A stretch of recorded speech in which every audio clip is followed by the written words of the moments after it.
Hello दोस्तों, welcome to my channel Mukesh classes में आपका तहे दिल से स्वागत है। हम लोग आज देखेंगे मुकेश क्लासेस में जो क्लासेस होगा कितने बजे से क्या मिलने वाला है, वीडियोज़ हो या फिर लाइव हो, वो चीज़ जानकारी हासिल करेंगे। मेरा क्लासेस मंडे से सैटरडे तक रहता है। इसमें संडे को एक दिन ऑफ रहेगा।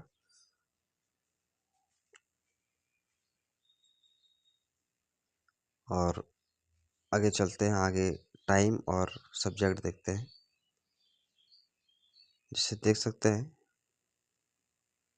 सब्जेक्ट और टाइम, जैसे कि फर्स्ट में दिया है 10th क्लास का 45 मिनट का वीडियोस या फिर आधा घंटा वीडियो आपको डेली मिल जाएगा 6 AM सुबह सुबह को। और 11th का भी वीडियोस मिलेगा 7 AM को। ओके। और 12th का भी वीडियोस ही मिलेगा 7:15 में। सुबह में सब आपको वीडियो मिल जाएगा। ठीक है दोस्त, आगे हम लोग अगर चीज़ देखते हैं, कोई भी कॉम्पिटिटिव एग्ज़ाम हो उसके लिए मैथ्स लाइव होगा 7:30 से 8:15 तक। ठीक है। रीजनिंग क्लासेस वीडियोज़ मिलेगा आधा घंटे का या फिर 45 मिनट का 7:20 में। ओके दोस्त, इसके आगे जीएस, जिसको कि हम लोग जनरल साइंस बोलते हैं, इसका वीडियोज़ मिल जाएगा आपको 7:25 पर सुबह में। और जीके का वीडियोज़ मिल जाएगा आपको 7:25 में सुबह में। ओके दोस्त, तो ये मेरा शेड्यूल है, तो मेरे साथ जुड़े रहिए और लाइक सब्सक्राइब कर दीजिए, क्योंकि इतना क्लासेस को मैं डेली का डेली वीडियोस और गाइडेंस हमेशा फ्री में देता रहूँगा। इसलिए मेरा चैनल सब्सक्राइब करिए। कोई अगर यदि क्वेरी हो, ये दोनों मेरा व्हाट्सएप नंबर है, आप इससे भी बात कर सकते हैं, मैसेज कर सकते हैं। मैं कभी ना कभी आपको रिप्लाई ज़रूर करूँगा। ओके दोस्त, चलिए आगे आप लोग वीडियो जारी रखिए और देखते रहिए और लाइक और सब्सक्राइब ज़रूर कर लीजिएगा। बहुत बहुत धन्यवाद। कंटिन्यू करिए। हेलो दोस्तों, welcome to my channel Mukesh classes. आज हम लोग इस वीडियो में क्लास 12th का हिस्ट्री बुक फर्स्ट चैप्टर पढ़ने जा रहे हैं। इसमें ज़्यादा से ज़्यादा मेन पॉइंट है, इसलिए हम लोग शुरू से पढ़ते जाएंगे, देखते जाएंगे और समझते जाएंगे। ठीक है। ये लगभग 19 पेज का पूरा चैप्टर है और इस चैप्टर को हमको 2 से 3 पार्ट में ख़त्म करना है। ठीक है, क्योंकि एक पार्ट अगर जी बना देंगे तो 2 घंटा हो जाएगा और उतना लंबा वीडियो कोई देखता नहीं है। ठीक है दोस्तों, तो इसलिए इसको 2-3 पार्ट में करके हम ख़त्म करेंगे और एक लास्ट पार्ट में जितना भी क्वेश्चन आंसर है उसको सॉल्व करके समझा के दिखाएंगे। तो चलिए हम लोग स्टार्ट करते हैं फर्स्ट लेसन से।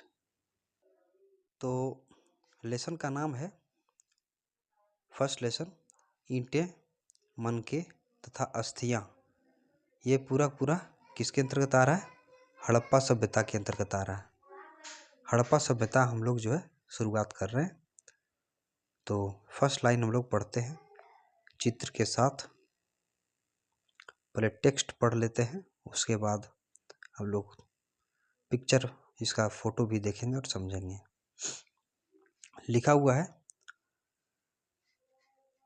हड़प्पाई मोहरे संभवतः हड़प्पा अथवा सिंधु घाटी सभ्यता की सबसे विशिष्ट पुरावस्तु है। ठीक है, मीन्स बोला कि हड़प्पा सभ्यता और सिंधु सभ्यता, एक मिनट,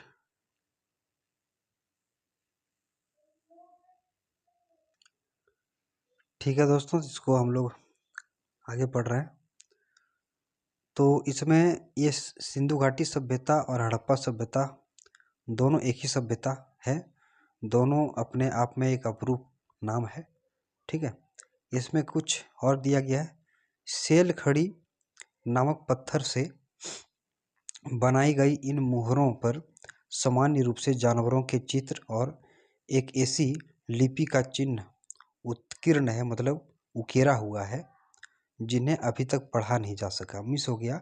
ये जो चित्र आप देख रहे हैं, ये एक तरह से इसमें बहुत ही अलग अलग प्रकार के जानवरों का दर्शाया गया है, चिन्हित किया गया है, और इसमें ये जो लिखा हुआ है वो अभी तक पढ़ा नहीं गया है, अभी तक कोई नहीं पढ़ पाया है। ठीक है, फिर भी हमें इससे इस क्षेत्र में उस समय बसे लोगों के जीवन के विषय में उनके द्वारा पीछे छोड़ी गई पूरा वस्तुओं, जैसे कि अनेक आवासों, मृद भांडों, आभूषणों, औजारों एवं मुहरों, दूसरे शब्दों में पुरातात्विक साक्ष्य के माध्यम से बहुत जानकारी मिलती है। मिस बोला गया है ना, जो उसका रीति रिवाज था, रहने सहने की जगह था, उसमें से जैसे कि आवास में सो क्या जहाँ वो लोग रहता था, मृद भांड, कुछ वस्तुएं मिली है, आभूषण मिला है, औजार भी मिला है जिससे कि वो शिकार किया करते थे, कुछ मोहरे मिला हुआ जो कि उस समय पैसा वैसा चलता था, उस सब के बारे में जब हम लोग जानकारी हासिल करते हैं तब उसी के अनुरूप हम लोग जान पाते हैं जो कि सिंधु घाटी सभ्यता के लोग का व्यवहार कैसा था, क्या करते थे, शिकार करते थे या कुछ और करते थे, तो उस सब चीज़ के बारे में सबसे हम लोग को पता चलता है। अब हम देखेंगे कि हम हड़प्पा सभ्यता के विषय में क्या और कैसे जानते हैं। ठीक है, हम यह अन्वेषण करेंगे कि पुरातात्विक साक्ष्यों की व्याख्या कैसे की जाती है और इन व्याख्याओं को कैसे कभी कभी बदलाव आ जाता है।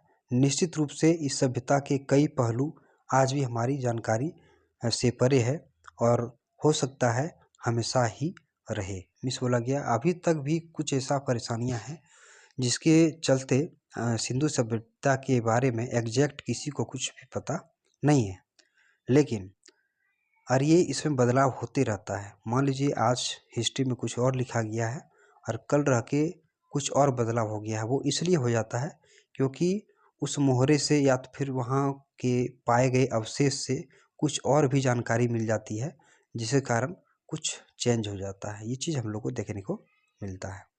ठीक है, चलिए आगे पढ़ते हैं हम लोग। तो आप यहाँ देख सकते हैं, इसमें कुछ नदी दिखाया गया है इस मानचित्र में। जैसे कि आपको अगर ये दिखाने की कोशिश करें हम, तो ये रहा आपका सिंध। ठीक है, और सिंध से ये एक इधर गुजर गया और ये आगे चल के 3-4 नदियों में बट गया, जैसे कि झेलम हो गया, चेनाब हो गया, रावी हो गया और हड़प्पा सभ्यता, ये हुआ पूरा क्षेत्र इसका। ठीक है, इधर गंगा है, यमुना है।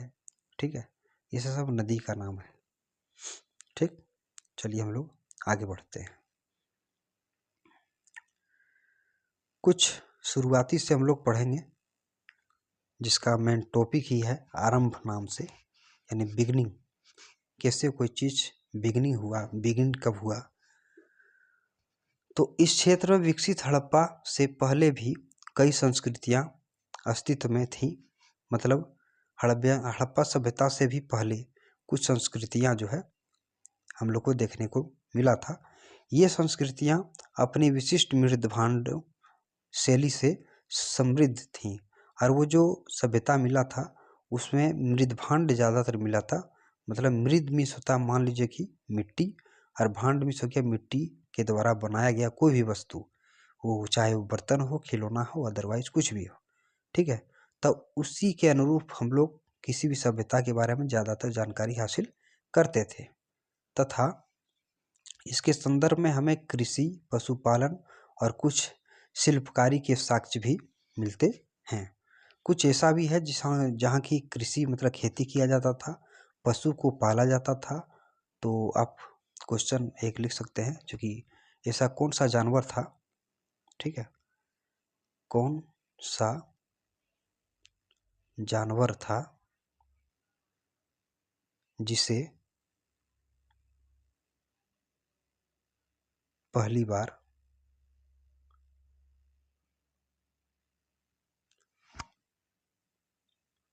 पालतू बनाया गया था।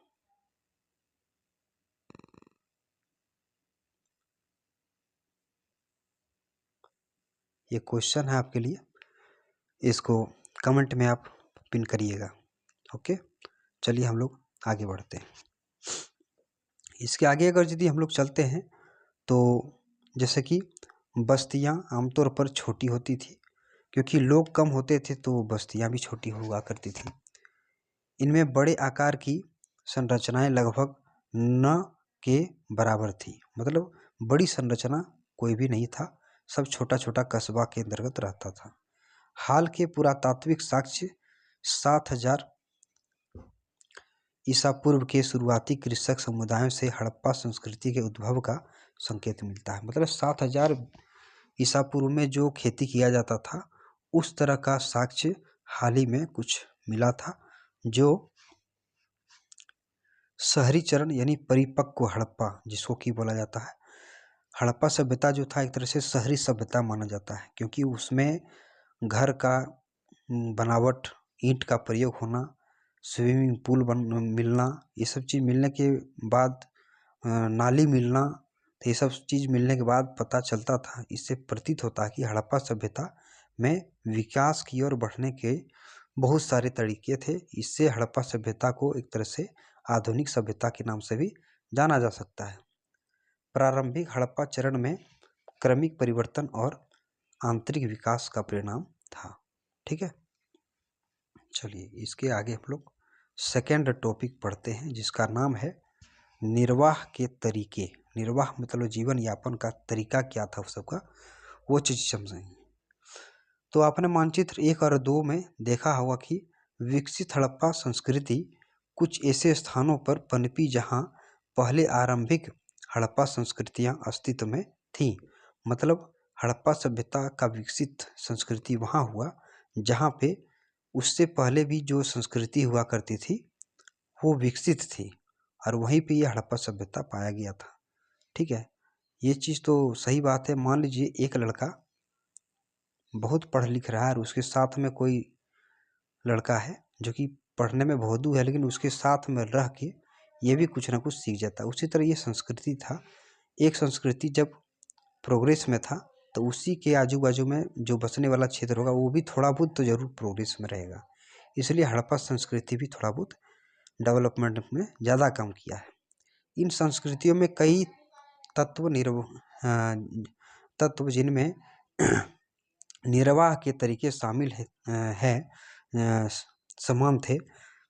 हड़प्पा सभ्यता के निकासी कई प्रकार के पेड़ पौधों से प्राप्त उत्पाद और जानवरों, जिनमें मछली भी शामिल है, से प्राप्त भोजन करते थे।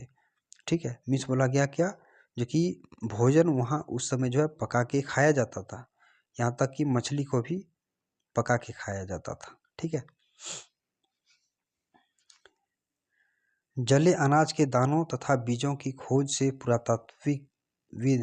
पुरातत्वविद आहार संबंधी आदतों के विषय में जानकारी प्राप्त करने में सफल हो पाए। मतलब उसका जब खनन किया गया था तो वहाँ अनाज के बीज भी मिले थे जो पका पका हुआ था, और मछली वगैरह भी मिला था, जिससे हम लोग को पता चलता है कि उस समय चावल के बारे में जानकारी प्राप्त था सबके पकाने भी जानता था और खाता भी था।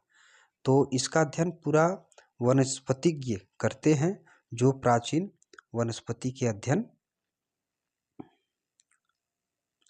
के विशेषज्ञ होते हैं। ठीक है,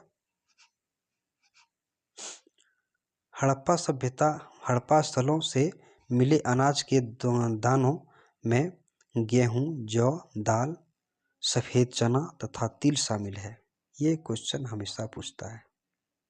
ठीक है, ये क्वेश्चन इसलिए पूछेगा हड़प्पा सभ्यता में अनाज जो मिला था उसमें से क्या क्या था, तो गेहूं, जौ, दाल, सफ़ेद चना और तिल, ये सभी शामिल थे जो कि वहाँ अनाज ज़्यादातर मिला था। बाजरे के दाने गुजरात के स्थलों से प्राप्त हुए थे।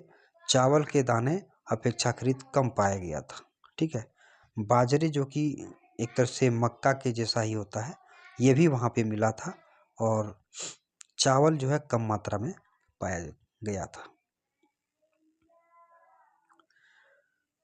हड़प्पा स्थलों से मिली जानवरों की हड्डियों में मवेशियों, भेड़, बकरी, भैंस, सूअर की हड्डियां शामिल हैं। मतलब जो वहाँ हड्डियां प्राप्त की गई थी, मिला था, उसमें से मवेशी का था, भेड़ का भी था, बकरी का भी था, भैंस का और सूअर का, ये सब का हड्डी मिला था।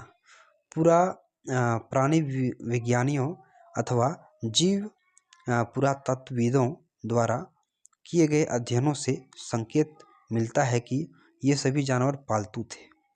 मतलब वो जो विशेषज्ञ थे, वो जब जानकारी हासिल किया तो उसको थोड़ा बहुत ये अनुभव हुआ कि जितना भी जानवर का हड्डी मिला है वो सारा का सारा पालतू थे, सबको पाला जाता था। जंगली प्रजातियों जैसे वराह, जिसको कि सुअर बोला जाता है, हिरन तथा घड़ियाल की हड्डियां भी मिली हैं। हम यह नहीं जान पाए हैं कि हड़प्पा निवासी स्वयं इन जानवरों का शिकार करते थे या अन्य आखेटक समुदायों से इसका मांस प्राप्त करते थे। मतलब बोला गया है ये जो घड़ियाल और हिरन का जो मांस या हड्डी मिला था वहाँ पे, तो अभी तो ये नहीं पता चला है जो कि ये हड्डी कहाँ से आया। ठीक है, ये किसी से मरवा के उसका शिकार करके मांस लेता था या फिर वही लोग उसका शिकार किया करता था, ये अभी तक पता नहीं चला है।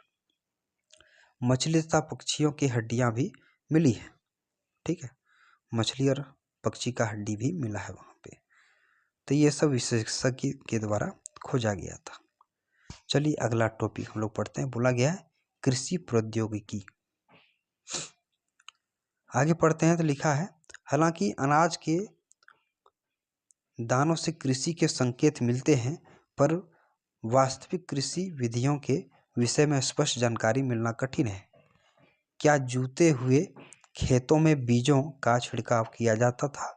मोहरे पर किए गए रेखांकन तथा मृण मूर्तियाँ यह इंगित करती है कि वृषभ के विषय में जानकारी प्राप्त थी, और इस आधार पर पुरातत्वविद यह मानते थे कि खेत जोतने के लिए बैल रहा करते थे। तो ये सब चीज़ इसमें दिया गया। मान लीजिए कि वहाँ अनाज मिला, तो इससे ये संकेत नहीं मिलता है जो कि वहाँ कृषि किया जाता था, या अगर जी किया जाता था तो कैसे किया जाता था, खेत कैसे जोता जाता था, ये सब जानकारी एग्जैक्ट नहीं प्राप्त हुआ है। ठीक है दोस्तों, अगर जी जोता जाता था तो क्या बैल उपस्थित था उस समय, ये भी अभी तक नहीं पता चला है।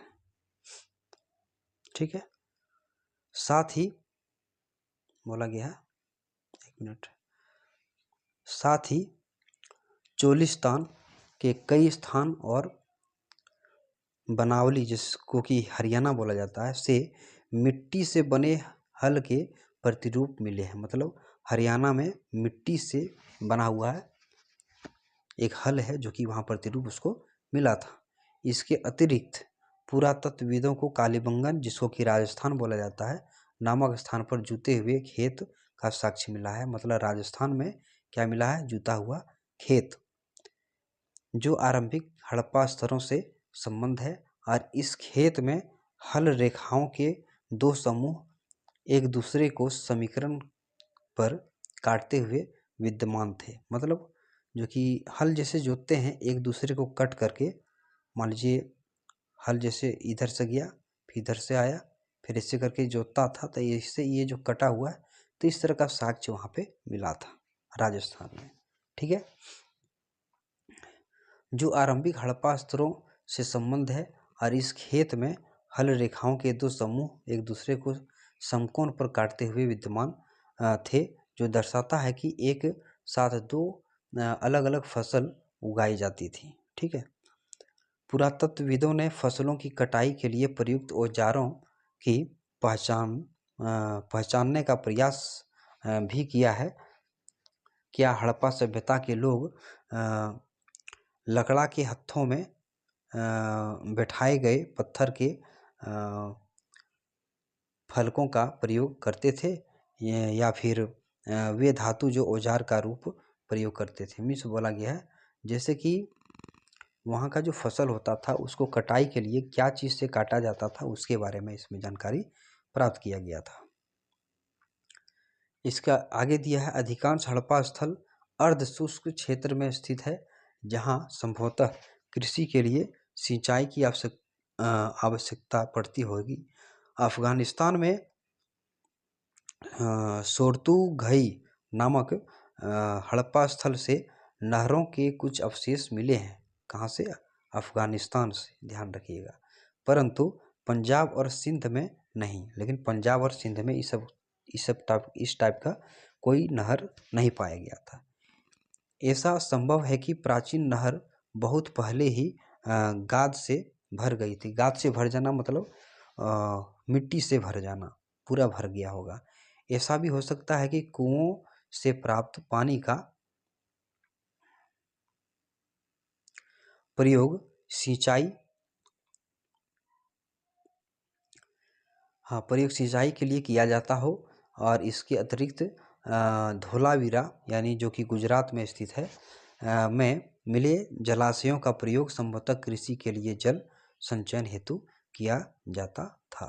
ठीक है, मतलब सिंचाई के लिए बहुत सारा टॉपिक दिया गया। जैसे कि कोई अफगानिस्तान में पाया गया नहर और पंजाब में नहीं पाया गया, गुजरात में कुआं पाया गया जहाँ से कि अनुमान लगाया जा रहा है जिससे कि सिंचाई किया जा सकता था। ठीक है, तो इस तरह के कुछ दिया गया।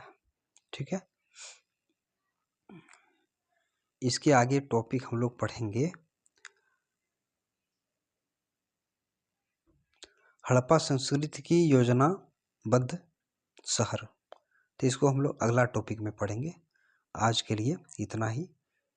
ये वीडियो आपको कैसा लगा ये आप कमेंट बॉक्स में ज़रूर से ज़रूर बताइएगा अपने नाम के साथ। और अच्छा अगर ये लगा हो तो लाइक और सब्सक्राइब ज़रूर कर लीजिएगा अगर यदि आप नए हैं मेरे चैनल पर, क्योंकि डेली का डेली आपको वीडियो क्लास 10, 11, 12 और कोई भी कॉम्पिटिटिव एग्ज़ाम का आप तैयारी करते हैं तो आपको वीडियो इसमें देखने को मिल जाएगा। तो बहुत बहुत धन्यवाद। चलिए, थैंक यू।